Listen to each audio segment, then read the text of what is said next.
Okay, I don't wanna continue on and on with this. It's just a few more examples that occurred to me how you could see this thing, right?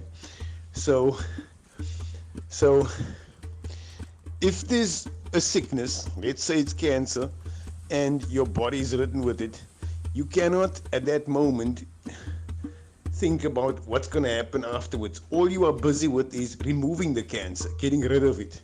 You don't think, oh, the cancer is going to be gone and then, because as long as you think about afterwards, you're never going to start removing the cancer. You understand? You're not thinking, okay, let's get rid of the disease. You're thinking, what is going to happen after I get rid of the disease? Well, in the meantime, the disease is killing you. So there's nothing going to happen afterwards unless you actually first get rid of the disease. The chair is occupied. There's people sitting in these chairs. And whoever's sitting in these chairs is determining what is happening right now. If they're not determining it, at least they are part of it. If they're not a part of it, then they shouldn't be there in the first place. Then they're blocking the chair or the space for someone who could actually do more in that space. Now, instead of us discussing who's going to go into that chair after the space or that person has been removed from the chair, when there is space, no, we need to focus all our energy on removing the people from this chair. Everybody who's in these chairs, they must go. We don't care whether these chairs stay empty, because the minute they are not in these chairs anymore, things will change. The minute I stop coming into your flat and doing stuff in your flat, then you got your peace. As long as I'm every day in your flat knocking on your door, you don't have peace. You can't think what will happen when I call the cops to remove this guy knocking on my flat. No, you must think, let me get rid of this guy knocking on my flat door all the time. Because after that, you'll have the peace and mind to think what you actually want to do. So let's remove these people from parliament. Let's all register and vote.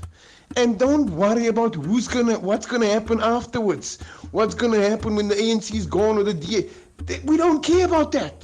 All we care is that they are gone. Once they are gone, we can sit down and actually have a discussion about what we're gonna do. We can actually find time to breathe.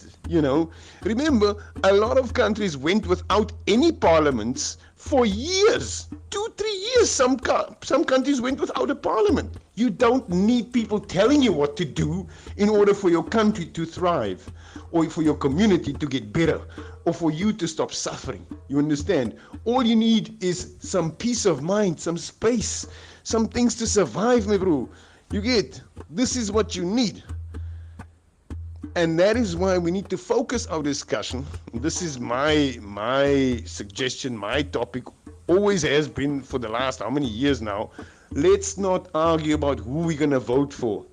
Let's just agree on removing those who are in power now. How do we do that? Register and vote. Register and vote. Who are you going to vote for? Well, you're not going to vote for those ones in power, right? Because that way, we are not going to get them removed. And you're not going to waste your time discussing or thinking about who you're going to vote for, because that way, that seat is going to stay occupied with these people. So don't waste our time with that. Let's just focus our energy, our efforts on removing them. And if everybody does that worldwide, we'll have no governments worldwide at this point, not sitting anywhere in our parliaments doing shit that we don't want to have done.